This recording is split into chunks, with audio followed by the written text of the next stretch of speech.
السلام عليكم. عارفين بشرة الكوريين، البشرة الزجاجية دي اللي احنا كلنا عايزينها وكلنا هنموت عليها وبندفع فلوس كتيرة جدا للكريمات وبنروح عيادات كتير عشان نعمل نضارة بشرة والحاجات دي. النهاردة عايزة اقول لكم ان زي ما الحاجات دي مهمة، الكريمات والسيرمز والحاجات دي مهمة من بره، فانا عايزه اقول لكم ان كمان مهم ان احنا ندخل الحاجات دي جوه. وعايزه اقول لكم كمان ان تاثير المواد دي من جوه بيكون احسن واقوى وكمان بيقعد اكتر من اللي بره. فالنهارده هقول لكم على شويه حاجات ممكن ناكلها مهمه جدا لبشرتنا، هتدينا البشره الزجاجيه، هتوحد لون البشره، هتعالج حاجه بالشباب، كل الحاجات دي بس من الاكل مش من الكيمياء. فان شاء الله يا رب يكون الفيديو مفيد، وان شاء الله يا رب تكملوا للاخر. اخر الفيديو هقول لكم افكار للوجبات اللي انتم ممكن تاكلوها. اوكي، اول حاجه احنا هنحتاج للبشره بتاعتنا فيتامين اي. ليه فيتامين اي؟ لان فيتامين اي مضاد للاكسده، فبالتالي هو بيحمي من التجاعيد والجفاف. طيب ممكن نحصل عليه من ايه؟ زيت الزيتون او المكسرات بيكون فيهم فيتامين اي. بعد كده هنحتاج فيتامين سي.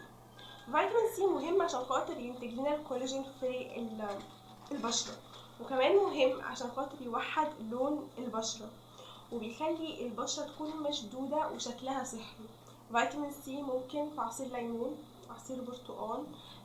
الورقيات فيها فيتامين سي بس ما نسلقهاش او نحطها على النار، لان فيتامين سي من الفيتامينات اللي بنفقد منها كمية كبيرة لما بتتعرض للحرارة. بعد كده الكولاجين. الكولاجين ده بروتين اساسي للبشره. نجيبه منين؟ بصوا، احنا عظمنا فيه كولاجين، فبالتالي اي شوربه عظم هي فيها كولاجين. يعني لو عملنا شوربه فراخ فيها كولاجين، شوربه الكوارع، اللحمه الكوارع سوري مش اللحمه، كوارع او لحمه العيد، هي اللحمه اللي فيها العظم دي اللي هي الضاني وكده، هيكون فيها كولاجين. وحاجه تانية، لو مش مقدرتنا ده احنا ممكن نزود فيتامين سي في جسمنا. يعني طول ما في جسمنا فيتامين سي، طول ما في انتاج الكولاجين كتير جدا في جسمنا، فهيدينا الكولاجين اللي احنا محتاجينه لبشرتنا. ومش بس بشرتنا، احنا عظمنا محتاج كمان كولاجين، فالكولاجين مهم جدا. بعد كده الاوميجا 3. الاوميجا 3 هي بترطب البشره وبتقلل من الالتهابات اللي ممكن تيجي بسبب الحبوب. بنلاقيها فين؟ اوميجا 3 بنلاقيها برضو في الاسماك زي السلمون، السمك المشوي، وممكن كمان تكون موجوده في المكسرات، وموجوده بنسبه بس مش كبيره قوي في اللبن. دي اللي هي الاوميجا 3. بعد كده الترطيب مهم جدا. فترطيب يعني ميه. الميه مهمه قوي قوي قوي في حياتنا، فشرب الميه وكمان الخضار زي الخس زي الجرجير، الحاجات دي بتدينا ترطيب حلو قوي لبشرتنا. فميه وخضار هيدونا بشره زجاجيه، هيدونا ترطيب. اخر حاجه الزنك. الزنك مهم جدا جدا علشان بيجدد الخلايا، وبيعمل كمان التئام للجروح او الاثار بتاعه الحبوب. كمان ده بيساعد في توحيد لون البشره. يعني سبحان الله ان الزنك بيساعد على توحيد لون بشرتنا. بنلاقيه فين؟ في اللحوم الحمراء، او في الكبده او البقول او المكسرات. طيب دي حاجات بقى اللي احنا عايزينها. انا هديكوا دلوقتي فكره وجبه او مشروب هناخدوه في يومنا هيدونا كل الحاجات دي. اول حاجه سلطه البشره الزجاجيه. السلطه دي هيكون عباره عن سبانخ او خس. مش هنسلق اي حاجه ومش هنعرض اي حاجه للحراره عشان ما نفقدش فيتامين سي.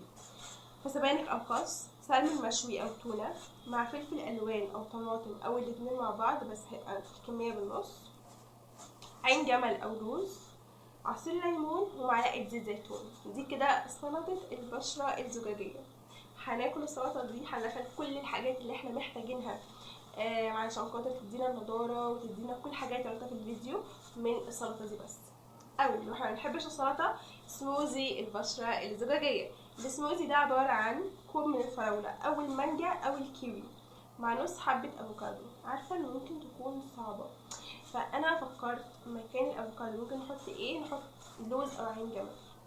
للاسف الشديد مكسرات، لان اكيد مش هنحط زيت زيتون، فممكن نحط مكسرات، او ممكن ناكل مكسرات من غير السموزي، يعني بعد ما نشرب السموزي ناكل مكسرات عادي مع معلقه بذور كتان بس تكون مطحونه، مع كوب الزبادي، وبعديها ميه او لبن. ده برضو لو شربناه كل يوم او اكلنا السلطه دي كل يوم، صدقوني هتلاقوا فرق كبير على بشرتكم، شعركم، جسمكم، وهتقولوا انا قلت. ولو جربتوها هحط لكم تحت لينك كده لجروب عندي على الفيسبوك، ممكن تخشوا تشاركونا تقولوا لنا او تكتبوا لي في الكومنتس اذا كانت فعلا بجد عملت معاكم حاجه ولا لا، وانا متاكده ان هي هتعمل. بس ده كان فيديو النهارده، ان شاء الله يكون عجبكم، ان شاء الله يكون فاتكم، وان شاء الله اشوفكم فيديو جديد.